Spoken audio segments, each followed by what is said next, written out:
नमस्कार दोस्तों और स्टडी विज्ञान प्रकाश में आप सभी का हार्दिक स्वागत है। काफ़ी दिनों के बाद करंट अफेयर के कुछ वीडियोस लेकर आपके सामने आया हूं।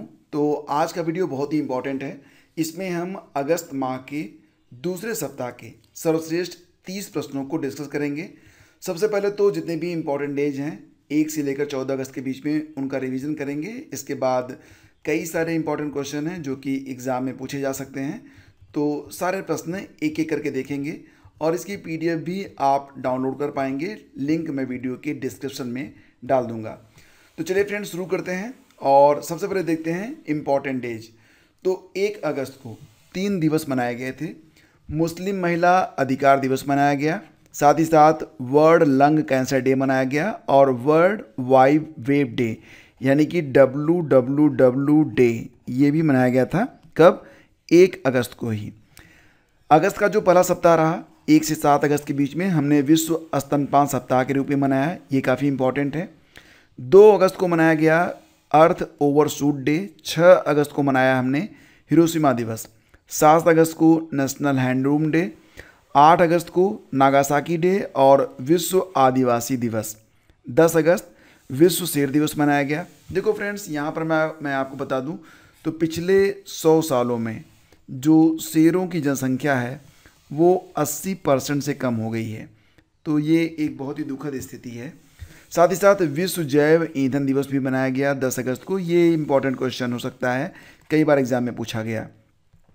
12 अगस्त को मनाया गया विश्व हाथी दिवस और अंतर्राष्ट्रीय युवा दिवस। 13 अगस्त को विश्व अंगदान दिवस और 14 अगस्त को विभाजन विभीषिका स्मृति दिवस। तो फ्रेंड्स ये सारे इंपॉर्टेंट डेज हो गए। चलिए प्रश्नों को देखते हैं। पहला क्वेश्चन होगा देश का पहला अंडर वाटर पानी के अंदर माइन डिटेक्शन यानी कि माइंस की खोज करने वाला जो व्हीकल है उसका नाम क्या है? फ्रेंड्स इसका नाम रखा गया है निराक्षी। निराक्षी का मतलब होता है पानी में आँखें। ये क्या है? ये एक रोबोट जैसा यंत्र है और ये पानी में लगभग 4 घंटे रह सकता है। 300 मीटर की गहराई तक जाके काम कर सकता है। और ये क्या करेगा? ये पानी में जो माइंस वगैरह होती हैं उनकी खोज कर सकता है, खतरों का पता लगा सकता है। किसने बनाया है? GRSE ने बनाया है, मतलब garden rich ship builders engineers के द्वारा इसे बनाया गया है, जिसका जो हेडक्वार्टर मिलेगा आपको कहाँ पर मिलेगा? तो कोलकाता में मिलेगा। नेक्स्ट है संविधान को पढ़ो और जियो अभियान। ये कहाँ पर स्टार्ट किया गया? संविधान को पढ़ो और जियो ये एक अभियान है जिसको स्टार्ट किया गया है कहाँ पर? राजस्थान में। इस क्वेश्चन का ऑप्शन ए करेक्ट है। राजस्थान के जो गवर्नर हैं कलराज मिश्रा जी, उन्होंने ही राजभवन में संविधान को पढ़ो और जियो अभियान को स्टार्ट किया है। देश का पहला ऑन साइट प्रतिष्ठित स्थल संग्रहालय कहाँ पर स्थापित किया गया है? अब देखो फ्रेंड्स, क्योंकि ये ऑन साइट है, ऑन साइट मतलब, और दूसरी बात ये स्थल संग्रहालय है। सबसे पहले तो आप स्थल संग्रहालय को समझिए। जैसे क्या होता है, जो म्यूजियम वगैरह होते हैं वहाँ पर चीज़ें ला कर रख दी जाती हैं, उनको आप देखते हैं। लेकिन जिस स्थल से वो चीज़ें प्राप्त हो रही हैं, अगर उसी स्थल पर उनको संग्रहित कर दिया जाए तो ये बोला जाएगा स्थल संग्रहालय। तो यहाँ पर ऑन साइट का मतलब जो दर्शक होंगे वो उसी जगह पर जाकर देख पाएंगे जिस जगह से वो वस्तुएं प्राप्त हो रही हैं। जैसे कि आप यहाँ पर देख रहे हैं कि जो चीज़ें मिल रही हैं उसको एज इट इज़ बिल्कुल ऐसे ही शो किया जा रहा है। तो ये है ऑन साइट प्रतिष्ठित स्थल संग्रहालय। तो ये देश का पहला है तो इम्पॉर्टेंट है। इसे हाल ही में कहाँ पर स्थापित किया गया फ्रेंड्स? तो ये तमिलनाडु के आदिचनल्लूर में इसे स्थापित किया गया है। इसका उद्घाटन किसने किया? केंद्रीय वित्त मंत्री निर्मला सीतारमण जी ने। कब किया था? 5 अगस्त को।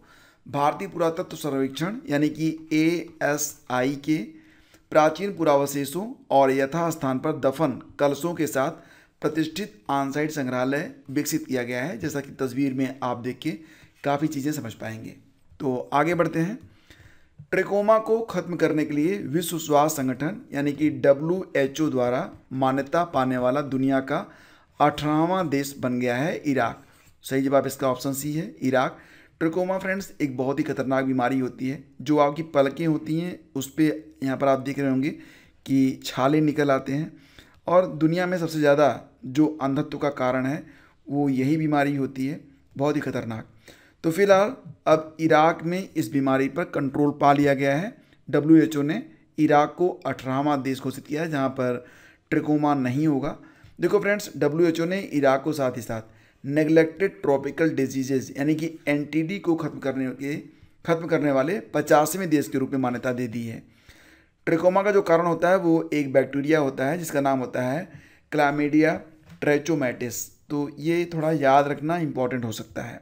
फिर आगे बढ़ते हैं। देखो, अगस्त 2023 में मालाबार एक्सरसाइज कहाँ पर आयोजित हुआ? जैसा कि आप जानते हैं कि मालाबार एक्सरसाइज को क्वाड कंट्रीज मिलकर इसे आयोजित करती हैं। और क्वाड कंट्रीज में कौन कौन से देश आते हैं फ्रेंड्स? तो USA है, प्लस जापान है, प्लस ऑस्ट्रेलिया है, और फ्रेंड्स सबसे ऊपर क्या है? हमारा प्यारा भारत भी। तो इंडिया के साथ ये देश मिलकर क्वाड जो कंट्रीज बनाते हैं और यही लोग मालाबार एक्सरसाइज करते हैं। हालांकि सबसे पहले ये जो एक्सरसाइज थी वो इंडिया और USA के बीच में होती थी। 2007 में जापान शामिल हुआ था और 2020 से ऑस्ट्रेलिया भी इसमें शामिल हो चुका है। तो इस बार जो आयोजन हुआ मालाबार एक्सरसाइज का वो कहाँ पर हुआ है? तो ऑस्ट्रेलिया में हुआ है, याद रखना। बैडमिंटन ऑस्ट्रेलियन ओपन 2023 में पुरुष एकल का खिताब किसने जीता? अगर मैं आपसे ये पूछूं कि ऑस्ट्रेलियन ओपन है इसका खिताब किसने जीता था, तो फ्रेंड्स आपको पता होगा कि नोवाक जोकोविच ने। लेकिन आपको पता होगा कि जो ऑस्ट्रेलियन ओपन होता है ये टेनिस से संबंधित है। अब यहाँ पर जो बात हो रही है वो बैडमिंटन वाला हो रहा है। बैडमिंटन और टेनिस में क्या फ़र्क है? देखो, जो टेनिस होता है वो गेंद से खेला जाता है और जो बैडमिंटन होता है वो शटल कॉक से खेला जाता है, जिसको हम लोग चिड़िया कह देते हैं। ठीक है, तो इससे खेला जाएगा तो बैडमिंटन हो जाएगा, बॉल यूज होगा तो वो टेनिस हो जाता है, बाकी चीज़ें सेम रहती हैं। तो बैडमिंटन ऑस्ट्रेलियन ओपन 2023 में पुरुष एकल का खिताब किसने जीता है फ्रेंड्स? तो ये जीता है चीन के वेंग होंगयान ने जीता है। फिलहाल कोई बात नहीं, ये विजेता बने हैं, लेकिन इम्पॉर्टेंट ये हैं, ये कौन है? ये हैं HS प्रणय। जी हाँ दोस्तों, हमारे भारत के HS प्रणय ये उप विजेता बने हैं। तो ये बहुत बड़ी बात है। एग्ज़ाम में तो यही पूछा जाएगा मुझे लग रहा है कि बैडमिंटन ऑस्ट्रेलियन ओपन 2023 में उप विजेता कौन रहा? तो HS प्रणय। तो ये नाम जरूर याद रखना। इसके बाद आगे बढ़ते हैं। गैंडों के संरक्षण के लिए राइनो टास्क फोर्स RTF का गठन किया गया है। कहाँ पर? तो बिहार में। अच्छा, बिहार में जानते हैं बिहार में केवल एक नेशनल पार्क है, ज़्यादा नहीं है, एक नेशनल पार्क है और उसका नाम क्या है? उसका नाम है वाल्मीकि। अब यहाँ पर ध्यान देना कि वाल्मीकि राष्ट्रीय उद्यान में केवल एक ही गैंडा है। ये बड़ी बात है, तो ये जरूर याद रखना आप। ठीक है। गृहलक्ष्मी योजना 2023 को शुरू किया गया है किस राज्य में? तो तेलंगाना में। तेलंगाना के ये जो मुख्यमंत्री हैं इनका नाम बताओ कमेंट करके। के चंद्रशेखर राव, KCR। तो इन्होंने गृहलक्ष्मी योजना को स्टार्ट किया है। इसमें क्या होगा कि every poor women will get 3 lakh rupees for construct their house, check here eligibility. Anyway, ये तो सारी चीज़ें हैं। तो मतलब यहाँ पर जो गरीब महिलाएं होंगी उनको 3 लाख रुपए एक मुश्त दिए जाएंगे ताकि वे अपने घर को बना सकें, गृहलक्ष्मी योजना। और इसमें ज़्यादातर SC ST और OBC जो महिलाएं हैं उनको जो है आर्थिक सहायता दी जाएगी। नेक्स्ट है, कमरे के तापमान पर सुपर कंडक्टर LK99 की खोज किसने की है? अच्छा, जैसा कि आप जानते हैं सुपर कंडक्टर क्या होता है, जो लोग साइंस के होंगे वो समझ रहे होंगे। अगर कमरे के तापमान पर सुपर कंडक्टर की खोज कर ली जाए तो दुनिया को बदलने वाली बात है। और इसकी खोज कर भी ली गई है कहाँ से? तो फ्रेंड्स, इसकी खोज की गई है वही कंपनी जहाँ की सैमसंग है। बताओ, वही देश जहाँ की सैमसंग कंपनी है। थोड़ा मैं तो बताओ, सैमसंग किस देश की कंपनी है? ये साउथ कोरिया की कंपनी है। साउथ कोरिया वालों ने सुपर कंडक्टर LK99 की खोज की है और ये काम कर रहा है कमरे के तापमान पर। तो बहुत बड़ी बात है। ठीक है। अब कंडक्टिविटी के बारे में मैं आपको पढ़ा सकता हूँ, वीडियो लेकिन लंबा हो जाएगा। इस पर मैं एक अलग लेक्चर में आपको अपलोड कर दूंगा। तो फ्रेंड्स आगे बढ़ते हैं। रक्षा मंत्रालय के कंप्यूटर में अब माइक्रोसॉफ्ट OS की जगह एक नया OS प्रयोग में लाया जाएगा। OS मतलब समझ रहे हैं आप, ऑपरेटिंग सिस्टम कहते हैं इसे। और जब आप कंप्यूटर यूज़ करते हैं तो विदाउट OS आप उसे यूज ही नहीं कर सकते। तो अभी तक क्या हो रहा था, माइक्रोसॉफ्ट का जो OS होता था वही रक्षा मंत्रालय के कंप्यूटरों में भी था, लेकिन सुरक्षा की दृष्टि से अब एक नया OS वहाँ पर इस्तेमाल किया जाएगा जिसका नाम है माया OS। और इस माया OS को बनाया है किसने? तो फ्रेंड्स, इसे बनाया है DRDO ने, नेशनल इंफॉर्मेशन सेंटर और CDEC पूरे ने मिलकर बनाया है। और इसे कैसे बनाया गया है, तो ओपन सोर्स प्लेटफॉर्म उबंटू के ऊपर इसे बनाया गया है, माया ओएस को। तो ये इंपॉर्टेंट क्वेश्चन हो सकता है। नेक्स्ट देखिए, हाल ही में विश्व शेर दिवस मनाया गया। मैंने आपको अभी बताया था कि विश्व शेर दिवस ये मनाया गया था 10 अगस्त को, और दुनिया में जो शेरों की संख्या है वो पिछले 100 वर्षों में 80% तक कम हो गई है। तो शेरों के संरक्षण की बात भी अब की जा रही है। हाल ही में मणिपुर हिंसा से प्रभावित लोगों के राहत और पुनर्वास के लिए उच्चतम न्यायालय ने किसकी अध्यक्षता में समिति का गठन किया है? तो राहत और पुनर्वास के लिए जो उच्चतम न्यायालय सुप्रीम कोर्ट ने गीता मित्तल की अध्यक्षता में एक समिति का गठन किया है। गीता मित्तल, ये जरूर आपको याद होंगी, जम्मू कश्मीर हाई कोर्ट की ये जस्टिस रह चुकी हैं, पूर्व जस्टिस, तो याद रखना। Indian film festival of Melbourne, इसको कहेंगे IFFM। तो IFFM में डाइवर्सिटी इन सिनेमा अवार्ड ये मिला है किसको? तो फ्रेंड्स ये मिला है मृणाल ठाकुर को। ये मृणाल ठाकुर है, तो ऑप्शन सी आपका यहाँ पर करेक्ट है। IIFM का यह 14वां संस्करण था। इसका आयोजन मेलबर्न में किया गया। मेलबर्न जो है आप जानते हैं ऑस्ट्रेलिया की राजधानी है। नेक्स्ट है, हाल ही में अमेजन वर्षा वनों की रक्षा के लिए अमेजन सहयोग संधि संगठन की स्थापना की गई। Amazon cooperation treaty organisation ACTO की स्थापना की गई। कहाँ पर की गई फ्रेंड्स? तो इसका जो मतलब बैठक हुई थी वो ब्राज़ील में हुई थी। ब्राज़ील में ही इसकी स्थापना भी हुई है। विकल्प आपका यहाँ पर जो सही है वो ऑप्शन सी है। साउथ अमेरिका के 8 देश इस संगठन में शामिल हैं। अमेजन वनों के बारे में आप जानते हैं कि दुनिया में सर्वाधिक ऑक्सीजन जो होता है वो अमेजन के वनों से प्राप्त होता है, जिसकी वजह से इसे पृथ्वी के फेफड़ों के नाम से भी जाना जाता है। नेक्स्ट है, हाल ही में किस राज्य के CM ने इंदिरा गांधी मुफ्त स्मार्टफोन योजना 2023 को स्टार्ट किया है? तो फ्रेंड्स ये योजना स्टार्ट की गई कहाँ पर? राजस्थान में, यानी कि विकल्प ए यहाँ पर करेक्ट है। और इसके बारे में जो डिटेल्स है वो आप पढ़ सकते हैं। तो पहले चरण में कुल 40 लाख महिलाओं को इसमें क्या होगा कि मोबाइल फ़ोन यानी कि स्मार्टफोन दिया जाएगा। नेक्स्ट है, हाल ही में कौन सा बैंक 24/7 वीडियो बैंकिंग सेवा प्रदान करने वाला भारत का पहला बैंक बन गया है? मतलब जब भी फ़ोन करेंगे आपको वीडियो कॉल से सर्विस अवेलेबल करवाई जाएगी। तो ये काम किया है AU स्मॉल फाइनेंस बैंक ने। तो ये जो स्मॉल फाइनेंस बैंक होते हैं उसमें सबसे बड़ा यही है भारत का AU स्मॉल फाइनेंस बैंक, जिसका हेडक्वार्टर कहाँ पर है? जी हाँ, जयपुर में है। CMD हैं संजय अग्रवाल। नेक्स्ट है, हाल ही में जल जीवन सर्वेक्षण 2023 के तहत सबसे अधिक बेहतर प्रदर्शन करने वाला जिला कौन सा बना है? तो फ्रेंड जल जीवन सर्वेक्षण ये स्टार्ट हुआ था अक्टूबर में और पूरा हुआ है कब? तो अभी हाल ही में 30 मार्च को इसे पूरा किया गया और इस दौरान सबसे बेहतर प्रदर्शन किया गया किसके द्वारा? श्रीनगर के द्वारा। तो ऑप्शन बी इसका बिल्कुल करेक्ट है। तो 1 अक्टूबर 2022 से 30 जून 2023 तक ये सर्वेक्षण चला था। इसमें सबसे बढ़िया जो प्रदर्शन किया गया वो श्रीनगर के द्वारा किया गया। आपको ये भी याद होना चाहिए कि जल जीवन मिशन की शुरुआत कब हुई थी? 2019 में हुई थी। नेक्स्ट है, हाल ही में एशियाई युवा और जूनियर भारोत्तोलन चैंपियनशिप 2023 का आयोजन पहली बार कहाँ पर किया गया? एशियाई युवा और जूनियर भारोत्तोलन चैंपियनशिप 2023। तो वेट लिफ्टिंग से संबंधित ये जूनियर चैंपियनशिप थी और इसका आयोजन कहाँ पर किया गया फ्रेंड्स? तो ग्रेटर नोएडा भारत में। भारत ने कुल 42 मेडल जीते हैं इसमें, जिसमें 8 गोल्ड हैं। वुमेन कैटेगरी में पहला स्थान किसको मिला था? उज्बेकिस्तान को। दूसरा स्थान मिला है भारत को। तो यहाँ पर जो ऑप्शन ए है वो करेक्ट है। विश्व एथलेटिक्स चैंपियनशिप 2023 में 28 सदस्यीय भारतीय टीम का नेतृत्व कौन करेगा? विश्व एथलेटिक्स चैंपियनशिप 2023 कुल 28 सदस्यीय जो भारतीय टीम है उसको लीड करेंगे, ये हैं नीरज चोपड़ा। तो सही जवाब इसका बनेगा ऑप्शन सी। तो इसका आयोजन कहाँ पर होगा? बुडापेस्ट हंगरी में 19 अगस्त से स्टार्ट हो चुका है। 2025 के विश्व एथलेटिक्स चैंपियनशिप कहाँ पर होंगे? तो फ्रेंड्स ये होंगे जापान में। मतलब 2023 वाला कहाँ पर हो रहा है? हंगरी में हो रहा है, लेकिन 25 वाला कहाँ पर होगा? 25 वाला होगा जापान में। विश्व एथलेटिक्स डे ये प्रतिवर्ष 7 मई को ही मनाया जाता है। अच्छा, एक और आपको याद होगा कि भाला दिवस के रूप में 7 अगस्त को घोषित किया गया है। हाल ही में सुप्रीम कोर्ट ने अदालत में प्रवेश करने के लिए ई-पास बनाने के लिए कौन सा पोर्टल स्टार्ट किया फ्रेंड्स? तो इस पोर्टल का नाम है सुस्वागतम, यानी कि यहाँ पर जो विकल्प आपका सही है वो ऑप्शन ए है, सुस्वागतम।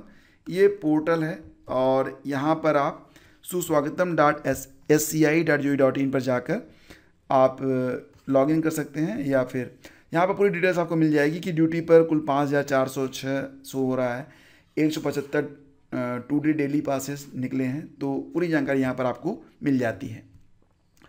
आपको याद होगा कि इसी प्रकार से एक सॉफ्टवेयर भी लॉन्च किया गया था, ई निरीक्षण नाम से। यह सॉफ्टवेयर क्या काम करता था, सुप्रीम कोर्ट के जो फैसले आते थे उनको 4 भारतीय भाषाओं में अनुवाद करके देता था। वर्तमान में हमारे जो CJI हैं, चीफ जस्टिस ऑफ इंडिया, कौन है, DY चंद्रचूड़ जी हैं। भारतीय नौसेना ने किसके साथ नौसैनिक अभ्यास जायद तलवार को लॉन्च किया है?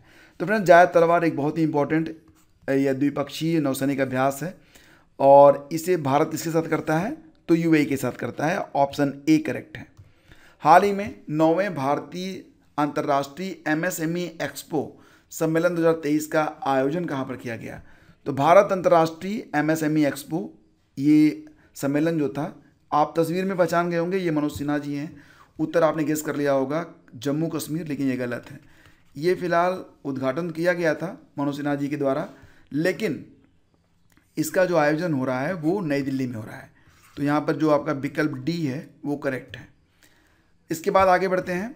जापान और दक्षिण कोरिया में भीषण तबाही मचाने वाले खातून का नामकरण किसने किया है? अब देखो, खातून का मतलब होता है कटहल, लेकिन भैया ये बहुत ही खानून होना चाहिए था इसका। खानून का नामकरण किसने किया है? तो फ्रेंड्स, इसका नामकरण किया गया है थाईलैंड के द्वारा। ऑप्शन सी करेक्ट है। तो बहुत ही परेशानी हुई थी इस तूफान में, खानून नाम था इसका। फिर हाल ही में किसने एशियन हॉकी चैंपियंस ट्रॉफी को जीत लिया है? तो एशियन हॉकी चैंपियंस ट्रॉफी को हाल ही में किसने जीता है? भारत ने। किसको हराया था? मलेशिया को। और इसका आयोजन कहाँ पर हुआ था? चेन्नई के मेयर राधाकृष्णन स्टेडियम में। अब तक सर्वाधिक 4 बार ये ट्रॉफी जीता है भारत ने। दूसरे स्थान पर पाकिस्तान है। तो इंडिया अब तक इस ट्रॉफी को 4 बार और पाकिस्तान इस ट्रॉफी को 3 बार जीत चुकी है। नेक्स्ट, हाल ही में आयोजित भारतीय फिल्म फेस्टिवल मेलबर्न 2023 में, अब वही बात फिर से हो रही है IFFM के बारे में। तो इसमें जो है बेस्ट इंडियन फिल्म चुनी गई है आगरा। ये भी याद रखना इंपॉर्टेंट है। यहाँ पर आप देख सकते हैं सारी चीज़ें। IFFM 2023 बेस्ट डॉक्यूमेंट्री चुनी गई to kill a tiger. Best Indian movie Agra. Best performance female में रानी मुखर्जी कौन सी फिल्म थी? Mrs Chatterjee in Norway. Best performance male में मोहित अग्रवाल आगरा मूवी के लिए। बेस्ट डायरेक्टर चुने गए हैं हदीनेलेंतु फिल्म के लिए पृथ्वी कोनानूर। और बेस्ट फिल्म कौन सी है? तो सीतारामन चुनी गई best film. Best Indian movie Agra है, लेकिन बेस्ट फिल्म सीतारामन को चुना गया है। ये थोड़ा सा याद रखना, हो सकता है आगे चल के मिस्टेक हो जाए। हाल ही में मध्य रेलवे की तीसरी पिंक स्टेशन कौन से बना है? तो तीसरा पिंक स्टेशन का मतलब हो जाएगा कि यहाँ पर जो भी स्टाफ है A to Z सब फीमेल्स होंगी, सब महिलाएं होंगी। तो तीसरा पिंक स्टेशन बना है न्यू अमरावती स्टेशन, यानी कि विकल्प बी। आपके मन में आ रहा होगा कि फिर पहला और दूसरा कौन सा है? तो पहला बना था माटुंगा रेलवे स्टेशन, महाराष्ट्र। दूसरा बना था अंजी स्टेशन, नागपुर डिवीज़न। और तीसरा कौन सा बन गया है? तो न्यू अमरावती स्टेशन। ये याद रखना। नेक्स्ट है, हाल ही में किस राज्य के मुस्क बुद्जी चावल और चिकरी वुडक्राफ्ट को GI टैग मिला है? तो फ्रेंड्स, ये जो मुस्क बुद्जी चावल होता है ये शुगर में बड़ा फ़ायदा करता है। ये सुनने में आता है कि शुगर के लेवल को डाउन करता है। चिकरी वुडक्राफ्ट एक लकड़ी की कास्ट कला होती है और इसे GI टैग मिला है। तो ये जम्मू कश्मीर के प्रोडक्ट हैं। ऑप्शन बी करेक्ट है। आगे बढ़ते हैं। हाल ही में पहला डाकघर का खिताब किसे मिला है? अब देखो, अगर प्रश्न ये होता कि पहला 3D डाकघर, तो आपको पता ही था बेंगलुरु में। लेकिन यहाँ पर प्रश्न क्या है कि पहला डाकघर, तो पहला डाकघर बन गया फ्रेंड्स यहाँ पर कुपवाड़ा। अब आप सोचोगे कैसे? देखो, जो लाइन ऑफ कंट्रोल है, मतलब भारत पाकिस्तान की जो सीमा रेखा है उस पर स्थित ये एक ऐसा जो है डाकघर है जहाँ पर हम लोग डाक सेवाएं उपलब्ध करवाते हैं। तो पहले कहा जाता था कि ये अंतिम डाकघर है, लेकिन अब सीमा के बाद ये पहला है, तो इसे पहला घोषित कर दिया गया। यानी कि देश का पहला डाकघर अब यही बन गया है। इसको कहा जाएगा देश का पहला डाकघर। कौन सा है? कुपवाड़ा। आप यहाँ पर देख सकते हैं।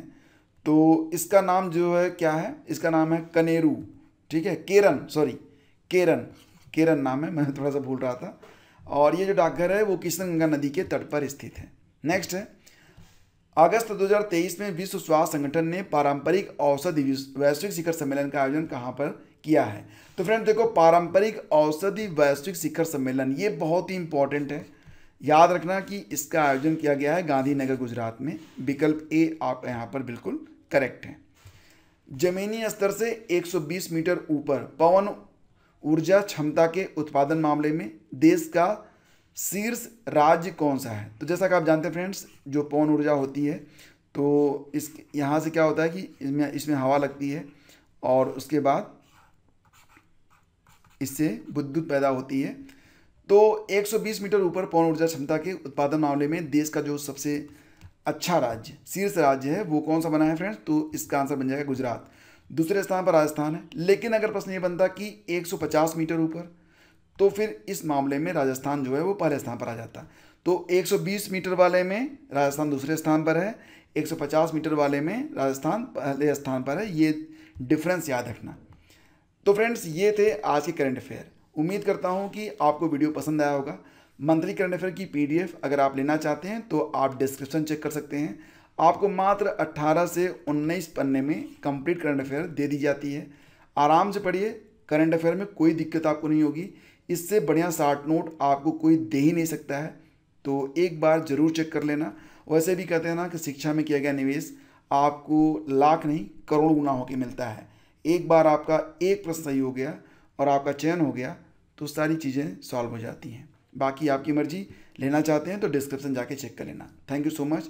Have a great day. जय हिंद।